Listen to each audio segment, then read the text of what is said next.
गोव्यामध्ये मराठी आणि कोकणी खरं तसं बघितलं तर आता कुठलाही वाद राहिलेला नाही आहे. म्हणजे आपण कोकणी ही राज्यभाषा आणि मराठी ही सहभाषा, आणि कुणालाही मराठीत जरी करस्पॉन्डन्स असेल किंवा मराठीतून कुठलाही व्यवहार जरी राज्यात करायचा असेल तर त्याला कुणीही अडवलेलं नाही आहे, यापुढेही कुणी अडवणार नाही आहे. जेव्हा केंद्र सरकारचे जॉब्स या ठिकाणी गोव्यामध्ये विशेष करून येतात तेव्हा त्यासाठी म्हणजे मराठी भाषिक असलेली महाराष्ट्रातील मुलं या ठिकाणी ते सगळे जॉब ॲब्झॉर्ब करतात. मी ते पण का सांगतोय ते लक्षात घ्या. म्हणजे गोव्यातील मुलाने अप्लाय केलं नव्हतं का? गोव्यातील मुलांनी पण अप्लाय केलं होतं. मग हा विषय सोडवायचा कसा?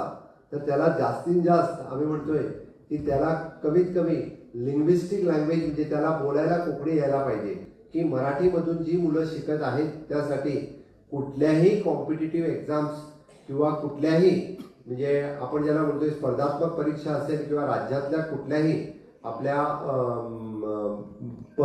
स्पर्धात्मक परीक्षामध्ये पुढे जायचं असेल तर त्याच्यावरती कधी अन्याय होणार नाही किंवा अन्याय होत नाही हे मी नक्कीच सांगेन.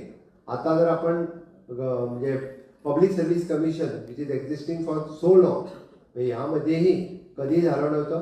पण being a Goa as a touristic state खूप मोठ्या प्रमाणामध्ये गोव्यामध्ये मायग्रेशन डे बाय डे होत चाललेलं आहे आणि गोव्यातील मूळ गोवेकर हा कुठेतरी हरवत चाललाय की काय असा प्रश्न कधी कधी पडायला लागलाय.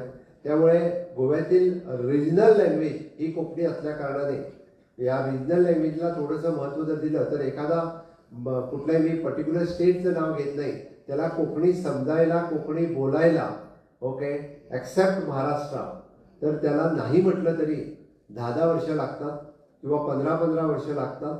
तो स्पष्ट कोकणीत बोलू शकत नाही.